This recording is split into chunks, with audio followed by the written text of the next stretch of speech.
L'enregistrement est commencé, alors ça devrait être normalement aussi remis sur la page de la ville. Normalement, ils le mettent sur leur Facebook. Le temps de traiter le vidéo. Ensuite de ça, ben, il le publie pour tout le monde. La seule différence, c'est que pour ceux qui sont là, à la fin, avec le chat, vous allez pouvoir poser des questions si vous en avez. Et ceux qui regardent plus tard, bon, ben, il va falloir qu'ils vivent avec ce qu'ils ont de présenter. Alors, on commence ça. Mon nom, c'est Jean-Sébastien Hamel. Je suis l'agent de relations communautaires ici à la police de Mascouche depuis environ 1 an et demi. Je suis à ma 20e année de police, par contre. Là. J'ai fait peut-être un 14-15 ans, un petit peu moins que ça, de patrouille, 5 ans comme technicien en scène de crime. Et puis, je m'excuse, le téléphone sonne, je vais juste baisser le son pour pas qu'on se fasse déranger. Donc, fait que c'est ça. Là, depuis peu, je suis à ce poste-là et je suis accompagné de l'enquêteur Nicolas Cloutier. Je vais le laisser se présenter. Oui, oui, bonjour. Plutôt bonsoir. Pour ceux qui sont à leur première capsule, là, on a fait réaliser déjà dans le passé une première capsule sur les fraudes. Ce soir, c'est la deuxième. Donc, c'est moi qui fais la présentation ce soir. Nicolas Cloutier, sergent détective déjà depuis 13 ans au service de police de Mascouche. Je suis à ma 18e année de police. Donc, enquêteur généraliste. J'ai fait aussi un petit passage de 5 ans au crime organisé. C'est à peu près mon CV. Donc, ce soir, on va vous parler des fraudes. J'avais quelque chose que je voulais rajouter et ça m'échappe complètement. Alors, bon, ben, on va commencer tout de suite, mais que ça me revienne, j'y reviendrai. Juste faire un petit topo. On parlait, comme c'était écrit dans la publication, des fraudes grands-parents et des fraudes amoureuses ce soir. Les fraudes grands-parents sont très à la mode ces temps-ci, on va dire ça comme ça. Là. On a plusieurs dossiers qui sont rentrés. Je ne sais pas si pour ceux aussi qui suivent un peu les nouvelles, si vous avez vu, il y en a 2 qui se sont fait arrêter dernièrement à ce sujet-là. Par contre, ce n'est pas les 2 seuls. Fait que, on va quand même vous passer l'information sur comment ils s'y prennent. Puis c'est quoi à peu près aussi là, les pertes habituellement qui sont encourues, comment se protéger de ça. Et les fraudes amoureuses, ça, c'est un petit peu moins présent, sauf que c'est des fraudes qui sont beaucoup plus de longue haleine. C'est des gens plus ciblés habituellement. Et puis, celle-là, habituellement, fait aussi beaucoup plus mal à ceux qui la subissent. Alors, on va faire un petit tour de tout ça. Puis, à la fin, gardez vos questions jusqu'à temps que la présentation soit terminée, parce que ça se peut qu'il soit répondu en cours de route. Prenez-les en note, puis à la fin, on servira de la discussion, puis on répondra à vos questions. Fait que je vais laisser M. Cloutier commencer sa présentation. Parfait. Je vais attendre que tu puisses mettre le PowerPoint en. Ah, OK. Je ne sais pas si tu voulais y aller avec les consignes pour débuter, quoique tu as pas mal énuméré. Ben, les consignes en tant que telles, c'est ça, c'est de garder vos questions pour la fin. Évidemment, pour ceux qui n'ont jamais été là dans le passé, on n'a jamais eu de problème à ce niveau-là, sauf que s'il y en a un qui se joint de temps en temps juste pour dire des bêtises, ben, il va tout simplement être éjecté de la conversation. Mais pour le reste, c'est une soirée d'information, tout simplement. Vous asseyez, vous appréciez le show et puis vous pouvez poser vos questions à la fin. Oui, c'est vrai, ça me revient. Pourquoi qu'on parle des fraudes ce soir alors que, pour ceux qui étaient là dans les fois d'avant, j'avais demandé des suggestions de sujets. L'idée était au départ de faire pour celle de ce soir un melting pot avec plusieurs questions qui nous ont été posées, mais étant donné le climat actuel au niveau des fraudes et qui sont très présentes et que ça revient souvent, on a décidé d'adresser le sujet tout de suite. Et puis, c'est la dernière capsule avant les vacances pour l'été, étant donné que je vais être parti, un enquêteur peut être là, ou quand je vais être là, l'enquêteur ne sera pas là. Alors, les prochaines vont reprendre en septembre. Alors, pour les questions ou les sujets qui auront été suggérés, on va reprendre ça rendu à l'automne. Donc, le PowerPoint. Alors, voilà.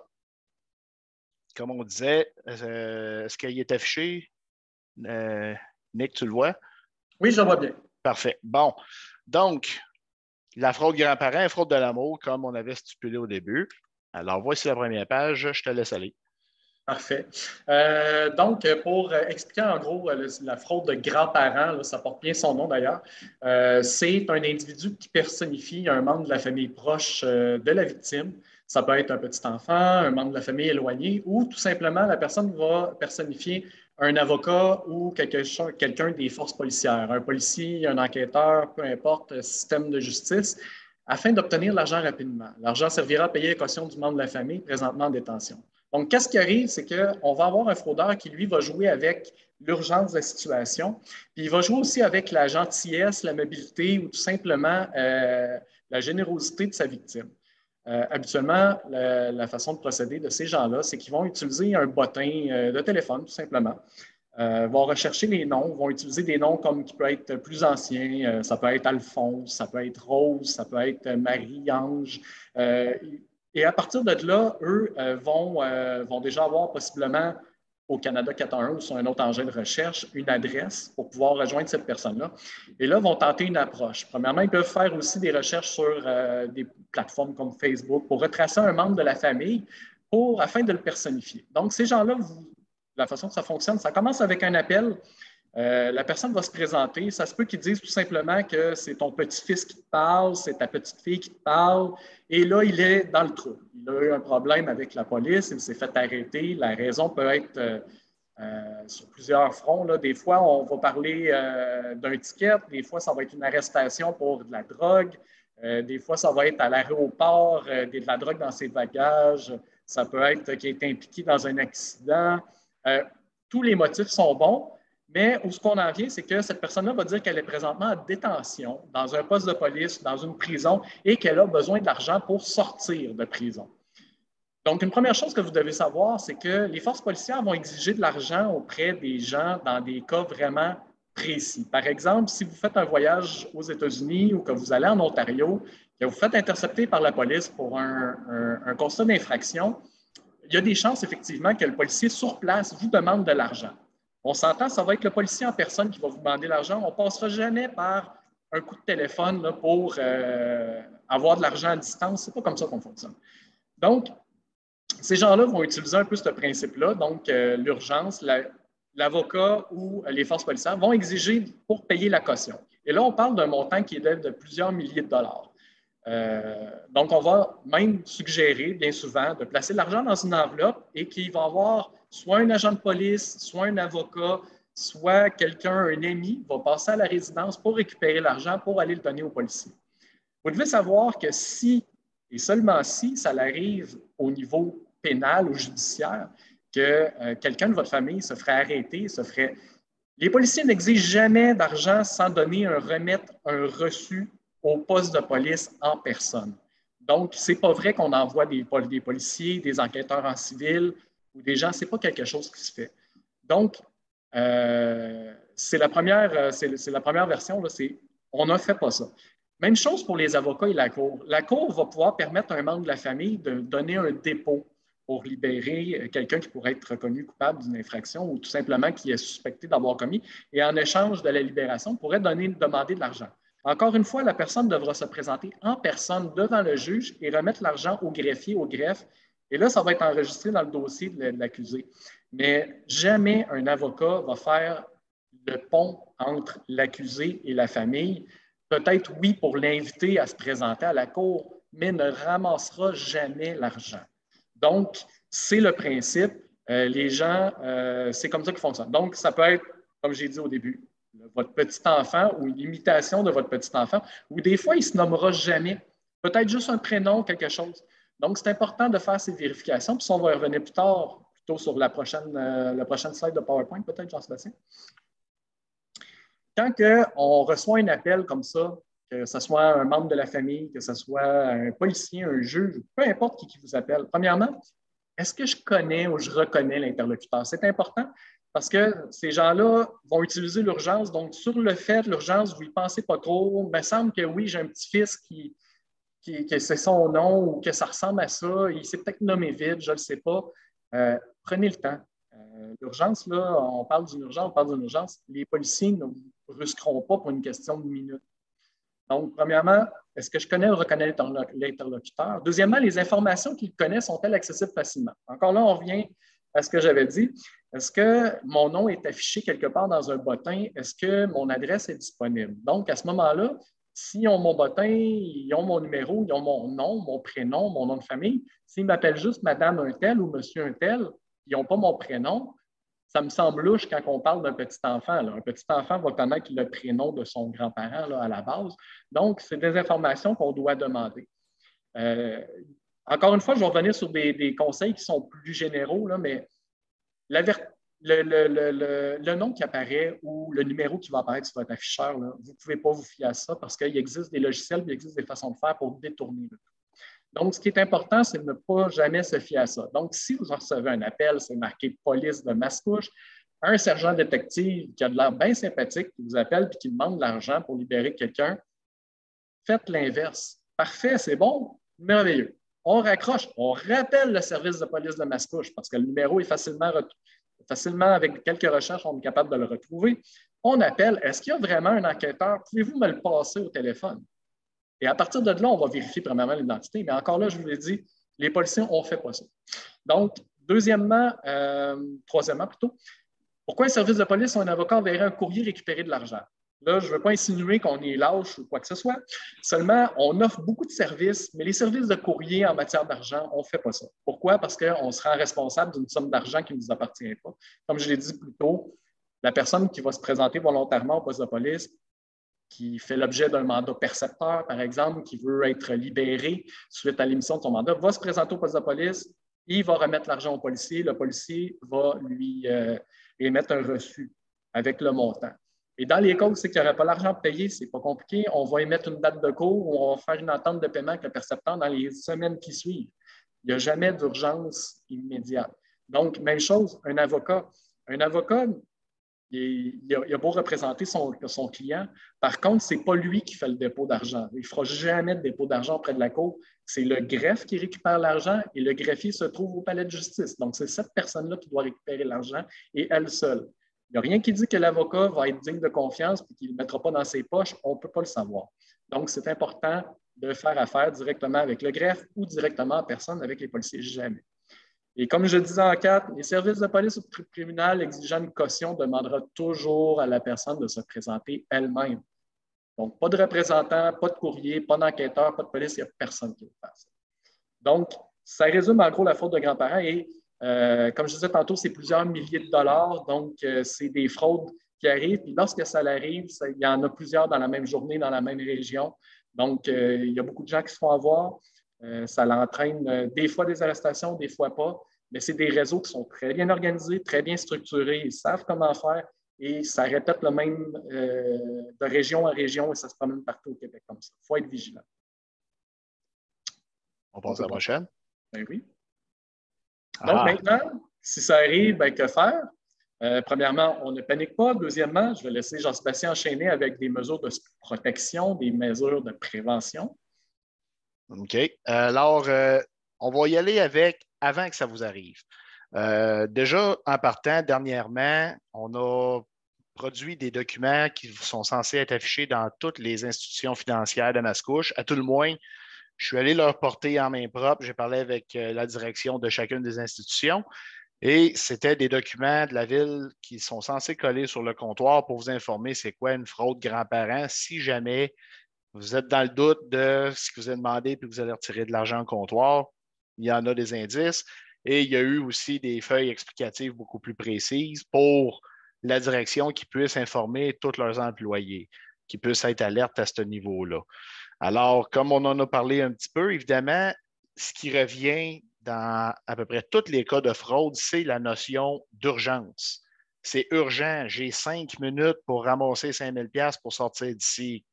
Comme on l'a dit, non, il n'y en a pas d'urgence. Il n'y a aucune institution, que ce soit financière, que ce soit gouvernementale, qui vont vous donner 5 minutes pour réagir. De toute façon, on va dire que le gouvernement veut avoir votre argent, ce qui est quand même assez fréquent. C'est quand même du courrier qui rentre par la poste. Il n'y a personne qui vous appelle pour vous dire « Faites-moi un virement maintenant ».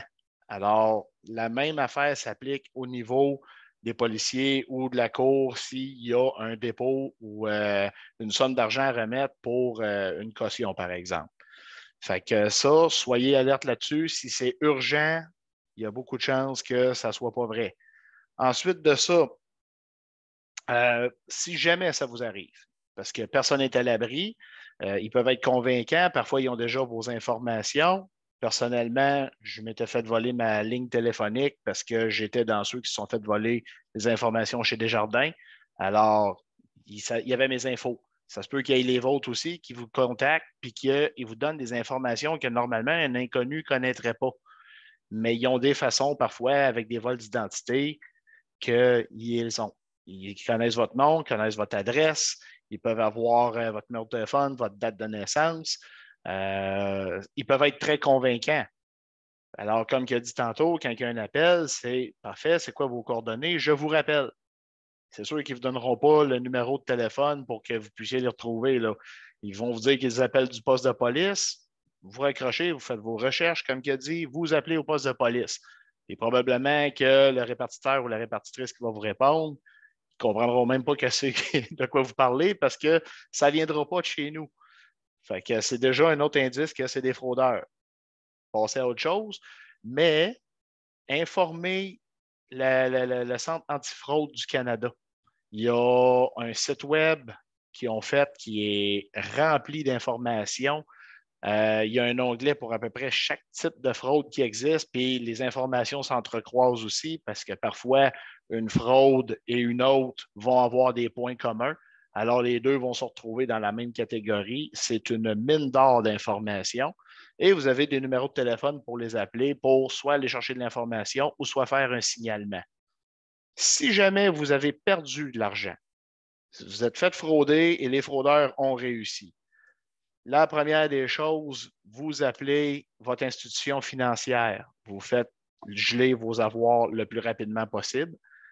Là, l'institution financière, parfois, vont vous donner un document comme quoi ils vous tiennent responsable. Vous en avez besoin ensuite pour faire votre plainte au poste de police. Alors, vous vous présentez au poste, vous appelez, un véhicule va aller vous voir et vous ramassez les documents, soit vos relevés bancaires, comme je disais, la feuille que la banque vous remet comme quoi qu'elle vous tient responsable, parce que quand elle ne vous tient pas responsable, elle fait juste remettre l'argent dans votre compte. Mais dans des cas comme ça, habituellement, ils veulent un rapport de police, alors ils vous remettent ce document-là.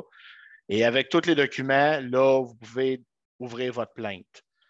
Aussi, Equifax, TransUnion, pour aller mettre des sécurités sur vos comptes, sur vos avoirs, sur les transactions qui peuvent arriver. Je vous donne encore mon exemple suite à la fois où je m'étais fait enlever ma ligne téléphonique. On s'entend, très mineur, mais quand même un inconvénient. Et la personne au service à la clientèle qui a rétabli ma ligne m'a dit appelle chez TransUnion puis appelle chez Equifax pour ajouter des sécurités supplémentaires. Alors maintenant, je pourrais être en personne dans le bureau de la caisse pour renouveler mon hypothèque. Il va quand même falloir que j'appelle chez Equifax pour leur dire j'autorise la transaction pour le renouvellement de l'hypothèque. Sinon, le téléphone va sonner et ça ne passera jamais tant que je n'aurai pas donné l'autorisation. Alors, c'est une façon aussi de vous protéger. Pour ceux qui étaient dans la gang justement de Desjardins, on avait droit à avoir justement accès à Equifax et à des protections gratuitement. Je ne sais pas si c'est encore en vigueur, mais ceux qui ne l'ont pas fait, je vous invite fortement à tout le moins à vous informer si c'est encore disponible gratuitement. Sinon, il y a des frais, mais c'est des frais qui peuvent valoir la peine. Alors, évidemment, la meilleure protection, c'est d'être vigilant. La meilleure façon de ne pas perdre de l'argent, c'est de ne pas s'exposer à la perte en premier. Alors, vérifiez vos sources. Si jamais c'est ton petit-fils qui t'appelle, ben vérifiez c'est qui ce petit-fils-là. Puis faites le tour, appelez quelqu'un d'autre de la famille pour vérifier. Je ne me souviens plus de son numéro de téléphone, j'aimerais ça y parler. Vous appelez le petit-fils en question, et puis il y a fort à parier qui va dire non, non, je suis à la maison et tout va très bien. Fait que juste avec ça, vous venez de vous éviter une infinité de problèmes par la suite puis des grosses pertes monétaires. Parce qu'en moyenne, on parle en général entre 4 000 et 6 000 de pertes pour les fraudes grands-parents. Et pas tout le temps d'un coup. Parfois, ça va être un, deux ou trois retraits dans la même journée. Ils vont vous dire faites semblant que il faut garder ça secret, alors faites semblant que c'est pour acheter des meubles ou pour un déménagement. Alors, il faut juste rester à l'affût à ce niveau-là. Mais si vous perdez l'argent, ben là, vous appelez la police, vous faites ouvrir un dossier. Par contre, on ne se le cachera pas, la chance de retrouver votre argent dans ce cas-là est très mince. Alors, c'est là que c'est encore plus important d'être vigilant et d'éviter la perte en premier. Puis, comme je disais, revenez à Equifax ou TransUnion, mettez des protections sur vos comptes. Alors, je pense qu'on peut passer à la fraude amoureuse, à moins qu'il y ait quelque chose d'autre à rajouter. La prochaine slide comportait certaines mesures. Je ne sais pas si tu as passé tout au travers, mais je pense que oui. Oui, ça ressemble pas mal à ça. Oui. Il y avait juste de ne pas remettre d'enveloppe que j'ai pas renommé, mais on en avait déjà parlé. C'est au même titre quand on avait parlé aussi des fraudes par faux représentants pour ceux qui étaient là à la première capsule, qui demandaient de remettre les cartes bancaires avec le NIP. Jamais on ne fait ça.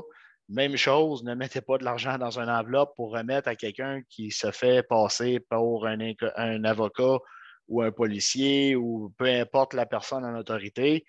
S'il y a des montants à payer, comme il disait, ça va être sur place au poste de police ou au palais de justice. Vous allez avoir un reçu pour votre paiement et il va y avoir une raison à ça, plus que je suis pris puis je suis emprisonné. Il y a un dossier d'ouvert. Ça, c'est de l'information qui va vous être communiquée si vous avez vraiment à payer un montant. Mais c'est vraiment pas de pratique courante. C'est très, très, très, très rare, sauf ceux qui ont déjà un mandat percepteur, c'est-à-dire qui ont des amendes impayées. Il y a déjà une somme d'argent d'impliqué au départ. Parce qu'un mandat d'arrestation, habituellement, on ne demande pas de l'argent. On arrête la personne et on la fait comparaître. Alors, juste pour que vous soyez informés, les événements où ce qu'on demande une somme d'argent sont excessivement rares. J'aimerais rajouter que tout bon policier habituellement est muni d'une carte d'affaires, hein, puis d'un badge, d'une pièce d'identité. On a une façon de se reconnaître, puis en plus, ben, en appelant au poste de police, ben, il y a toujours quelqu'un qui va pouvoir confirmer l'identité de la personne que vous avez devant vous. Alors, on passe à la prochaine slide. Oui. Donc, on va passer maintenant à la fraude de l'amour. Pour ceux qui ne savent pas qu'est-ce que la fraude de l'amour, je vais la décrire un peu. Là, dans le fond, c'est quelqu'un qui manifeste un faux attachement envers sa victime afin d'exploiter sa vulnérabilité, gagner sa confiance et surtout lui extorquer de l'argent. C'est une fraude qu'on entend moins parler parce que bien souvent, ce qui arrive, c'est que les victimes ne veulent pas en parler, ont une certaine honte, ont une certaine... j'ai dit honte, là, mais c'est le fait de s'être fait prendre, le fait d'être tombé dans le panneau. Pourtant, c'est des émotions. C'est avec ça qu'on va jouer encore une fois. Là. Tantôt, les fraudeurs ont joué sur la notion d'urgence. Maintenant, on va jouer sur les émotions. Donc, ce que font les fraudeurs, c'est assez simple. On va aller naviguer sur des sites de rencontres, on va aller voir des gens qui sont seuls et on va s'en servir comme appât pour tout simplement faire embarquer une relation amicale, une relation amoureuse qui tranquillement va s'en aller vers des requêtes. Des requêtes, on parle des requêtes d'argent. Les plus communs qu'on voit et qui reviennent le plus souvent, ça va être un riche investisseur qui habite outre-mer et qui va vous demander, dans le fond, des sommes pour exporter des biens. La personne a fait de l'argent, a fait des millions de dollars, mais quand même, elle a besoin de votre argent pour dédouaner des biens qui sont dans votre pays. Et là, ben, vous seriez donc bien gentil de lui prêter cet argent-là le temps qu'il vous fasse envoyer votre chèque, etc. Donc, c'est la première arnaque qu'on voit le plus souvent. La deuxième, c'est une personnalité connue. La technique est un petit peu plus compliquée du fait que bien souvent, les personnalités connues, célèbres, on va donner l'exemple qui arrive souvent, Éric Lapointe, je donne l'exemple aussi de Keanu Reeves. C'est des gens, bien souvent, que eux, on va avoir plusieurs pages web ou comptes à leur nom, mais que ça ne sera pas des comptes officiels. Donc, ce qui arrive, c'est qu'il va y avoir un arnaqueur, quelqu'un, un fraudeur, qui va se cacher derrière un compte qui semble vrai, parce qu'au travers, il va peut-être avoir des photos qui semblent plus, je dirais, authentiques, plus prises dans une façon plus, un contexte qui est plus familier que les photos qu'on va voir peut-être dans les magazines, dans les pages du journal. Donc, cette personne-là va utiliser ces photos-là, va créer un compte et à partir de là, si vous faites de l'interaction avec ce compte-là, par exemple, vous aimez du contenu sur Facebook de cette personne-là, vous la suivez sur Instagram, et là, tout d'un coup, cette personne-là va communiquer avec vous, puis vous a remarqué, puis elle aimerait bien ça, voir de quoi le Québec a l'air. Et là, ça commence. Là, on va évoquer un divorce, on va évoquer un accident, on va évoquer quelque chose pour vous amener à dépenser de l'argent afin de pouvoir le rencontrer prochainement, rapidement. Ça peut être une chambre d'eau, un hélicoptère. Encore là, on revient sur le fait, pourtant, c'est quelqu'un de célèbre. C'est quelqu'un qui a de l'argent, mais cette personne-là, étrangement, a besoin d'argent rapidement ou dans un contexte douteux. Donc, c'est la deuxième fraude la plus commune. La troisième, on l'a vu il y a longtemps, on la voit un petit peu moins, c'est un médecin sans frontières qui est en mission humanitaire. Œuvre de charité, il est pris en Afrique. Pour une raison X, là, il n'a pas eu accès à ses fonds, il y a des dépenses à rembourser. Et là, il va faire appel à votre générosité pour lui venir en aide. Mais tous ces gens-là, il faut dire, là, ils ne commenceront pas, la première chose, ça ne sera jamais de vous demander de l'argent. On peut passer à la prochaine slide de PowerPoint, Jean-Sébastien. Ces gens-là ne débuteront jamais en vous demandant de l'argent. Hein. Ça peut durer plusieurs mois, voire des années avant que la question d'argent embarque. Ce que je vous ai comprendre que c'est bien souvent ces gens-là vont être dans un centre à quelque part, ça peut être outre-mer.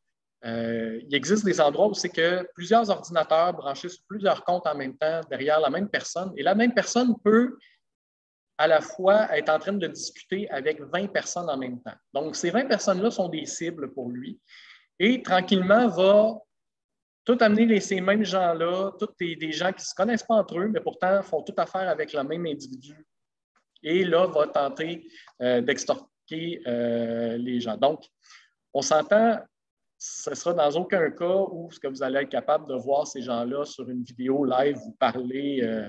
Et encore là, je vais vous mettre en garde du fait que les nouvelles technologies permettent maintenant le deepfake. C'est quoi le deepfake? C'est de prendre, dans le fond, une photo ou plusieurs photos d'un individu ou des vidéos. Et grâce à un logiciel, ce vidéo-là va servir à mimer la bouche et les mouvements naturels du corps. Donc, quelqu'un pourrait être caché derrière son ordinateur. Je vais donner l'exemple, ça pourrait être quelqu'un qui vient du Congo et qui pourrait pourtant avoir l'apparence d'Éric Lapointe. Et vous parlez dans une vidéo où ce que vous voyez bien Éric Lapointe, mais étrangement, il n'a pas la voix aussi rauque que lorsqu'il chante. Hein? Mais le deepfake permet cela maintenant. Donc, même si vous êtes en mesure de voir, c'est sûr que ça ne sera pas aussi fluide qu'une vraie vidéo. Il y a des chances que vous apercevez qu'il y a quelque chose qui cloche avec la vidéo. Mais encore là, ce n'est pas parce que vous voyez la personne sur une caméra vidéo à distance que c'est la vraie personne qui se cache derrière la caméra. Donc, question de se mettre en garde encore. La fraude de l'amour, les sites de rencontres, comme j'expliquais plus tôt, ça va être étrangement, c'est sûr que les personnes qui sont peut-être plus jeunes ne fréquentent pas les mêmes sites de rencontres que les personnes qui sont plus âgées. Donc, eux, vont être moins portés vers les personnes plus jeunes parce qu'ils savent un peu à l'avance que ces gens-là sont conscientisés, ils ont grandi avec l'Internet, ils ont grandi avec les dangers de l'Internet. Donc, vont utiliser des gens qui ont moins de connaissances ou moins d'expérience avec l'Internet. Donc, ça va être des sites de rencontres qui vont être pour des personnes plus âgées. Et étrangement, comme je disais plus tard, là, ça se peut que ça prenne quelques jours à peine de déclarer l'amour et tout. Puis, il y a toujours un petit holà à se garder du fait que pourquoi quelqu'un de célèbre, pourquoi quelqu'un de riche s'intéresse à moi? Je ne veux pas dire qu'on n'est pas beau, on n'est pas fin, on n'est pas gentil, mais la personne ne nous connaît pas. Hein, elle ne nous fréquente pas depuis des années, elle ne nous connaît pas. Elle nous a vu notre photo sur Internet, elle a regardé notre profil Facebook, puis tout d'un coup, elle est en amour avec nous. On a des questions à se poser. Donc, même chose pour quelqu'un de riche. Comme j'expliquais, un riche marchand outre-mer qui fait des millions de dollars, mais il a quand même besoin d'emprunter de l'argent. Il a fait un accident, il est poigné aux États-Unis dans un hôpital, il a perdu son portefeuille, il n'a pas d'argent. Puis là, la seule personne, étrangement, qui peut compter sur, c'est vous. Fait que ces gens-là n'ont pas de famille, ils n'ont pas d'amis à l'extérieur de vous, ils n'ont pas. C'est toutes des choses qui mettent la puce à l'oreille. Tantôt, je parlais de la beauté, bien sûr, personnalité commune. Et finalement, c'est des gens qui, étrangement, attirent les problèmes comme un paratonnerre attire la foudre. Ces gens-là ont tout le temps une bonne excuse, une raison, un empêchement, un accident. Toujours, toujours, toujours une excuse valable, une excuse qui est plausible pour empêcher ou annuler la rencontre en personne. Donc, ces gens-là, comme je le fais depuis le début, c'est un piège qu'ils tendent. Puis ils vont aller jusqu'au bout, jusqu'à vous promettre la Lune, tout simplement.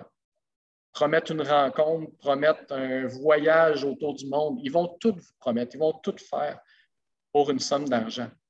Bien souvent, ça va commencer avec des petites sommes d'argent, puis tranquillement, ça va monter pour des plus grosses sommes d'argent. Et là, vous allez voir que le système peut embarquer, ou là, il peut même vous offrir un travail. Il va vous demander de recevoir des sommes d'argent pour lui, dans votre compte bancaire, et de lui retransmettre. Parce que ça vient de telle personne, cette personne-là ne peut pas faire un virement, donc moi, j'en ai besoin. Fait que même, il pourrait même vous engager comme employé. Mais ces gens-là, ce qu'ils font, dans le fond, c'est assez simple. C'est qu'ils vont se servir de vous comme d'une mule. Dans le fond, ce que je veux dire, c'est qu'ils vont prendre de l'argent de fraude, ils vont extorquer d'autres personnes et pour cacher tout simplement leur stratagème, pour cacher les pistes, brouiller les pistes, ils vont faire transiger l'argent dans plusieurs comptes différents et là, ils vont transformer l'argent. Ils vont pouvoir vous demander de déposer des cartes cadeaux, de faire des virements dans un compte Bitcoin, dans un guichet Bitcoin, toutes sortes de stratagèmes pour que finalement perdre les traces de l'argent. Hein, pour pas que l'argent, on puisse dire, bon, ben, est parti de ce compte-là, c'est rendu dans ce compte-là. Donc, ces gens-là sont imaginatifs, vont tout faire pour vous promettre. Donc, la fraude de l'amour, si jamais ça vous arrive, premièrement, sachez que c'est des professionnels. Il n'y a pas de honte à tomber dans le panneau lorsqu'on fait affaire avec des professionnels. Ça semblait crédible, ça vous prend par les émotions, vous avez des émotions, vous avez le droit. Il n'y a pas de honte à avoir. Donc, c'est important. Moi, en tant que policier, en tant qu'enquêteur, j'en rencontre souvent. C'est important de dire qu'il ne faut pas se retenir de venir porter plainte. Je ne peux pas vous cacher dans un sens que possiblement, encore une fois, l'argent va être dur ou peut-être même ce ne sera pas possible de récupérer les sommes. Par contre, il faut savoir qu'avec le Centre antifraude du Canada, lorsque plusieurs fraudes vont être commises et qu'on aligne tout ça vers un même pays, vers un même individu, il est possible que Interpol et d'autres organisations se mettent ensemble et interviennent. On en a vu. Des fois, il y a des razzias justement comme ça, là, où ce qui démantèle des centres Internet, parce que c'est des locaux situés dans une ville. Et là, ils vont saisir les ordinateurs, vont arrêter des gens. Des fois, ça peut être 50 personnes en même temps, donc qui font des milliers de personnes de victimes en même temps. C'est des choses qui se font. Donc, ce n'est pas parce que vous êtes seul dans votre situation, derrière votre écran, que vous êtes seul dans le monde ou dans la province à vivre ça. C'est important de venir nous voir. On va faire notre bout de chemin ensemble. Puis, ça se peut qu'il y ait des résultats. Peut-être pas les résultats escomptés, puis qu'on recommence à zéro, on récupère. Mais par contre, on va avoir des chances que d'autres personnes ne soient pas victimes de la même façon. Donc, c'est un peu le message que j'ai à faire à ce moment-là. Je pense que Jean-Sébastien, de ton côté, on peut enchaîner. Prochaine slide, ça va être la même chose. Ça va être les conseils de prévention sur la prochaine. Effectivement. Bon, ben déjà, avec ce que vous venez de vous faire expliquer, probablement que vous commencez à vous faire un peu un plan de quoi faire dans ce temps-là. Mais le concept ici, comme il disait, c'est qu'il joue beaucoup avec vos émotions. Puis c'est sur une longue période de temps. Dans ce cas-ci, il n'y en a pas de notion d'urgence. En tout cas, pas au début. Ils vont vous appeler. Ça arrive, c'est par téléphone, c'est par email, c'est par les chats. Je sais qu'il y a eu une époque où c'était MSN Messenger, à Star Facebook. Bon. Et ils vont être très, très, très mielleux. Puis là, les problèmes commencent. Alors, la meilleure façon, old school. Parfait. Tu veux me voir? On va aller prendre un café au Tim Hortons. Face à face. Là, bizarrement, il ne pourra pas. Puis l'autre fois d'après, il ne pourra pas. Puis l'autre fois d'après, il ne pourra pas non plus. On s'entend que s'il dit qu'il est outre-mer, c'est sûr qu'il ne peut pas descendre au Tim, là. Mais déjà, en partant, s'il est de l'autre bord de l'océan, là, et normalement, c'est un indice que c'est peut-être pas la bonne personne avec qui il faudrait entreprendre une relation, même s'il dit qu'il revient au pays dans pas trop long.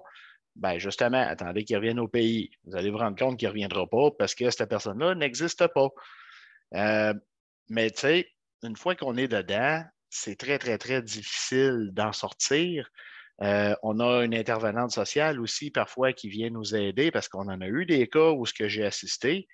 Et évidemment, je ne donnerai pas de nom, mais c'est une madame qui s'est fait avoir. Elle était rendue dans les dizaines de milliers de dollars envoyés. On lui a expliqué qu'elle se faisait frauder. Sa fille la supportait là-dedans pour qu'elle puisse s'en sortir. Elle se rendait compte qu'elle se faisait frauder, mais malgré tout, il y avait encore l'espoir qu'à l'autre bout, il y a quelqu'un qui l'aime et qui l'attend. Alors, c'est pour vous dire à quel point ils sont capables d'avoir une emprise sur les gens et qu'il ne faut pas avoir peur d'aller chercher de l'aide et des conseils si jamais ça vous arrive ou vous avez un moindre doute. À la limite, ça peut être de venir au poste de police et de parler avec un policier ou un enquêteur si vous n'êtes pas sûr. Ils vont vérifier avec vous, ça a-tu de l'allure? Est-ce que ça ressemble à quelque chose qu'ils ont déjà vu dans des dossiers passés? Ou peut-être que ça va tout simplement leur crier en plein visage que c'est une fraude amoureuse, ils vont vous le dire tout de suite. Mais c'est ça, les gens jouent avec vos émotions. D'ailleurs, là-dessus, j'ai quelques statistiques bien rapides. Le 2 tiers des fraudes, c'est les femmes qui les subissent. Pourquoi? Habituellement, ils ont tendance à avoir un peu plus de sensibilité, un plus grand cœur. Ils veulent le bien-être des autres et ils jouent là-dessus. Il y a aussi, plus qu'on est âgé, 50 des personnes fraudées ont 55 ans et plus. Tous les autres groupes d'âge en dessous de ça représentent l'autre moitié.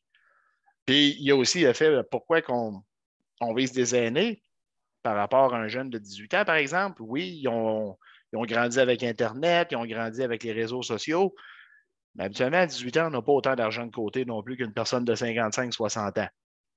Je fais une généralité là-dessus. Il y a des jeunes qui sont riches à craquer, puis il y a des aînés qui n'ont plus beaucoup d'argent, mais en général, c'est la conception que les gens ont. Alors, pour les fraudes amoureuses, il faut utiliser beaucoup plus son jugement, il faut utiliser son réseau autour de soi pour aller chercher de l'aide et des conseils parce qu'il ne joue pas sur l'urgence, il joue avec vos émotions. Et les émotions, comme il disait, ils vont jouer dessus très, très, très doucement. C'est perfide, c'est insidieux. Ils vont commencer juste par vous parler de la pluie et du beau temps. Je suis content de jaser avec toi. On se reparle demain ou dans 2 jours. Puis parfois, ils vont vous appeler. Ça va être au téléphone. Là, quand les malheurs vont commencer, vous allez les entendre pleurer au téléphone. C'est des professionnels, comme qui disait. Alors, c'est là qu'il faut vraiment être très, très, très, très alerte puis voir les signes. Là, ce soir, vous avez justement l'opportunité de les apprendre. Il va vous rester à les reconnaître si ça vous arrive et de ne pas être gêné d'aller chercher de l'aide. J'en ai pris plusieurs dossiers de fraude dans mon temps de patrouille. Les gens qui viennent nous voir souvent sont gênés. Ils ont honte. Mais il n'y a pas de honte ou de gêne à avoir. Un fraudeur gagne sa vie avec ça. Et le fraudeur, pourquoi il est capable de faire autant d'argent souvent? Il est dans son salon, il est dans son bureau, il est dans un café Internet en Europe ou en Afrique. Il ne s'expose pas à grand-chose. Et si ça ne marche pas avec vous, il passe au prochain. Il va vous oublier dans 30 secondes quand il va être passé sur sa prochaine cible. Fait qu'il ne faut pas être gêné de se faire oublier par eux autres aussi. Vous avez un doute, faites vos vérifications, raccrochez, rappelez à la source en faisant votre propre recherche pour trouver le numéro de téléphone, comme quand c'était le cas, mettons, de quelqu'un qui disait appeler du poste de police ou du palais de justice. Puis dans le cas de la fraude amoureuse, eh bien, comme je disais au début, demandez une rencontre en personne, n'allez pas plus loin tant que au moins ça n'est pas fait. Parce que ça se peut que quelqu'un vous rejoigne sur un réseau social et puis que c'est quelqu'un de vrai qui veut vous voir. Ça se peut. Mais la meilleure façon de le savoir, c'est de l'avoir en face de nous. Si vous n'êtes pas capable de le voir, si vous n'êtes pas capable de le rencontrer, prenez rien pour du cash tant que vous ne l'avez pas en chair et en os en avant de vous. Il a dit, j'ai déjà vu une démonstration justement que Nicolas a faite avec sa photo, une photo. Et il s'est enregistré en train de parler et la photo parlait et c'était à s'y méprendre. C'est vraiment surprenant comment on pourrait penser que c'est une vidéo de lui-même qui a faite. alors que c'est une image fixe qui se fait animer par un programme. Fait que, comme il disait, il n'y a rien de vrai tant que vous ne l'avez pas devant vous de ces jours-ci, là. Même affaire pour l'afficheur. Ils vont mettre le numéro et le nom qu'ils veulent. Ils peuvent comme dans le temps des faux représentants, ça va être écrit Desjardins, mais ce n'est pas Desjardins. Ils ont juste un programme qui permet de faire afficher ça. Alors, vous voyez, je m'en vais sur d'autres types de fraudes, mais c'est pour vous donner une idée à quel point leurs moyens sont grands, à quel point ils peuvent être imaginatifs, et à quel point, qu'à cette heure, que des programmes qu'on trouve un peu partout sur Internet peuvent faire paraître n'importe quoi dans le virtuel. Alors, il faut rester vraiment vigilant à ça. Puis encore une fois, si jamais vous perdez de l'argent à cause d'une fraude, même procédure, vous allez à votre institution financière pour faire bloquer ça. Vous appelez Equifax, TransUnion, vous venez au poste de police faire votre dossier. Puis ce qui est une plus-value aussi au niveau du poste de police, surtout pour les fraudes grands-parents, pas grands-parents, excusez, fraudes amoureuses, c'est vous pouvez aussi avoir un accompagnement par une intervenante sociale qui va vous aider là-dedans parce que les gens qui sont pris là gardent l'espoir qu'il y a quand même quelqu'un qui les attend et c'est très difficile à défaire. Alors, il y a un accompagnement qu'on peut aussi offrir là-dedans et idéalement aussi, parlez-en à votre famille. Si vous avez des doutes, quelqu'un qui est à l'extérieur de ça, qui n'est pas impliqué émotivement, est beaucoup plus apte à dire ben non, tu es en train de te faire avoir. Même si on ne veut pas entendre ça, c'est peut-être ça que ça prend pour nous faire mettre les freins puis de passer à un prochain appel, puis éviter ainsi beaucoup de pertes. Alors, soyez vigilants, surtout vous, mesdames, parce qu'ils jouent beaucoup avec les émotions et les statistiques nous montrent que, eh bien, c'est ça, 2 tiers des personnes sont des femmes qui sont à voir. Fait que, à ce niveau-là, je vais juste vérifier si on n'avait pas autre chose. OK. Bon, c'est ça. C'est le chantage, les histoires incongrues. J'ai déjà vu que j'ai besoin d'argent parce que mon cellulaire est tombé dans l'eau, puis j'étais sur une plateforme de forage. Tu sais, il y en a des histoires. Alors, si vous vous dites, voyons, ça n'a pas de bon sens, c'est probablement vrai que ça n'a pas de bon sens.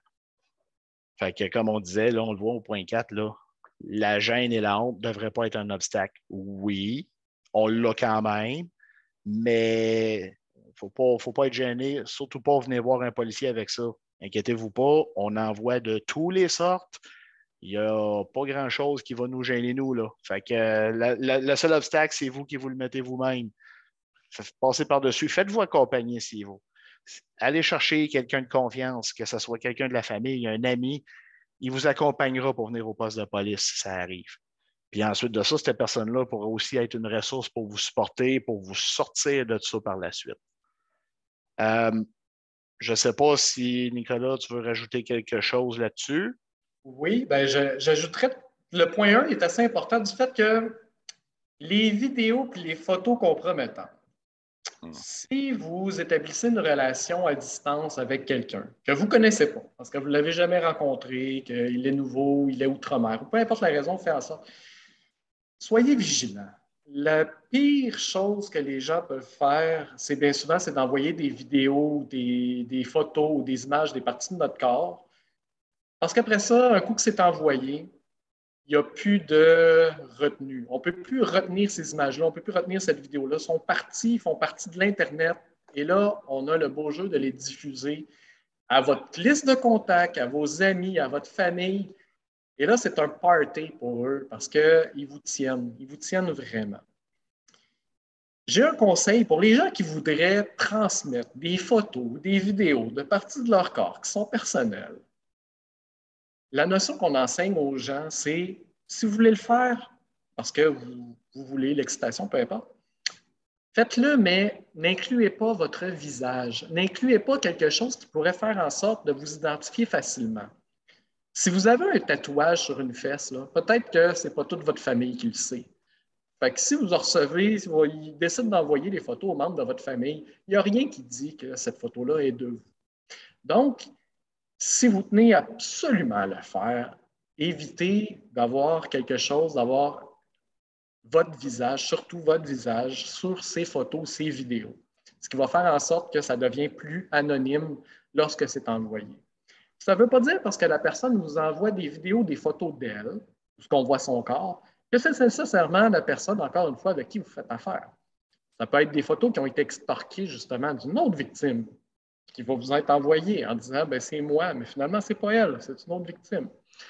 Donc, soyez extrêmement vigilants. Au-delà de l'argent, au-delà des émotions, c'est vraiment leur piège, c'est vraiment leur stratégie préférée et ça marche. Ça marche, là, c'est sans bon sens. Les gens ont peur d'être exposés, ont peur pour leur réputation, ont peur pour leur travail, ont peur pour leurs relations, ont peur pour tout, pour que leur famille soit au courant. Ils ont peur de tout ça. Donc, si j'aurais un conseil ce soir, le plus important, là, hormis l'argent, il y a des choses qui ne se rachètent pas, puis ça en fait partie. Son intimité, un coup qu'on la partage, on prend le risque qu'elle soit divulguée et qu'on ne peut plus jamais la récupérer. Un coup qu'elle est partagée est parti. Donc, ça ne nous appartiendra plus, ça va se promener sur l'Internet et là, qui sait le jour où ça va finir. Parce que ce n'est pas parce qu'on retrouve les vidéos et que nous, en tant que police, on fait fermer ou on fait retirer ces images-là que ça l'empêche les fauseurs de les republier plus tard sur un autre site. Donc, ça peut ne pas avoir de fin. Donc, c'est important, très important encore. Il existe une autre fraude qui s'appelle la sextorsion, là, qui utilise exactement ce principe-là. Mais à la base, ça peut être une fraude de l'amour déguisée en sextorsion qui, par la suite, devient monétaire. Hein? Envoie-moi 10 000 sinon je publie tes images à toute ta famille, à tous tes amis, à tout ton groupe, à ton employeur. Et même des fois, on a vu ces fraudeurs-là utiliser de la pornographie juvénile et de juxtaposer l'image de quelqu'un qui s'excite sexuellement sur des images, alors que c'est deux vidéos complètement distinctes, mais qu'on a fait un collage pour mettre les autres comme si c'était ce qui se produisait. Donc là, à part ça, là, on joue aussi avec la police. Là, si tu ne m'envoies pas d'argent, je vais envoyer ça à la police. On va leur montrer que tu t'excites sur de la pornographie juvénile.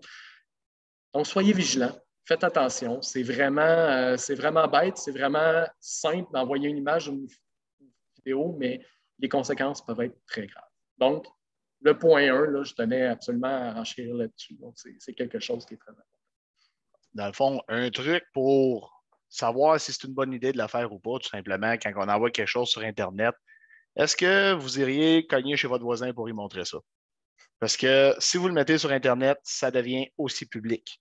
Alors, si vous vous dites non, jamais je vais aller me mettre tout nu en face de mon voisin, ben, faites-le pas non plus sur Internet. Parce que oui, la personne à l'autre bout, vous pensez qu'elle le reçoit, elle va le garder pour elle, il n'y a rien qui le garantit.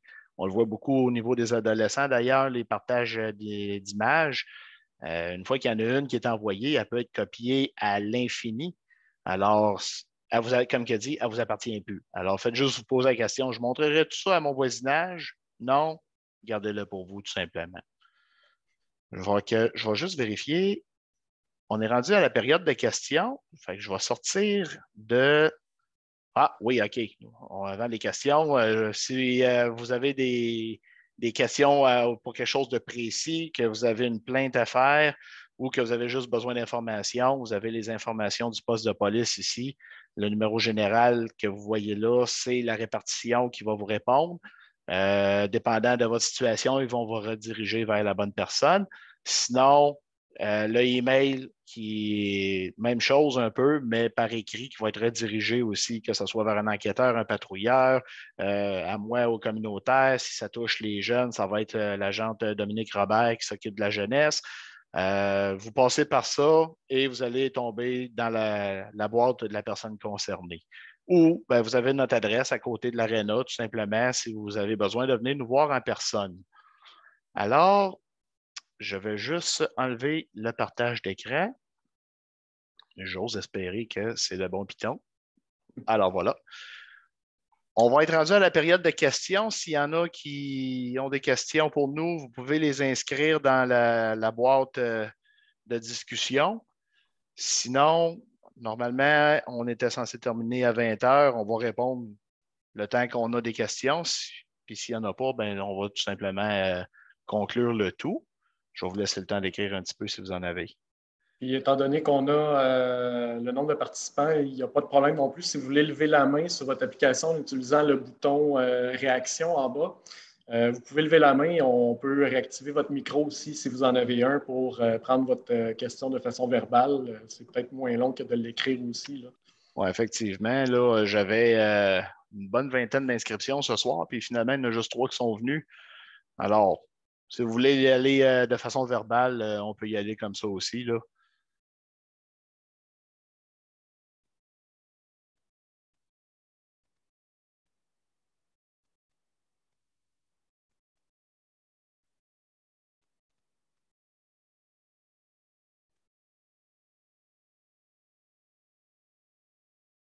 Bon, ben, je pense que il n'y a pas de questions non plus. Alors, on va conclure là-dessus. Fait que, pour ceux qui sont venus nous voir ce soir, merci d'être présents.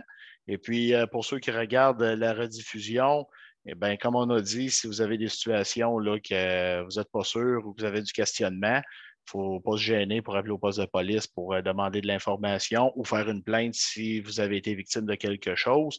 De toute façon, on n'ébrute pas ça aux voisins, là, tous les dossiers sont confidentiels. Alors, sur ce, on va vous souhaiter une bonne soirée malgré la pluie qui tombe. Et puis, restez prudents. Bonne soirée tout le monde. Bonne soirée.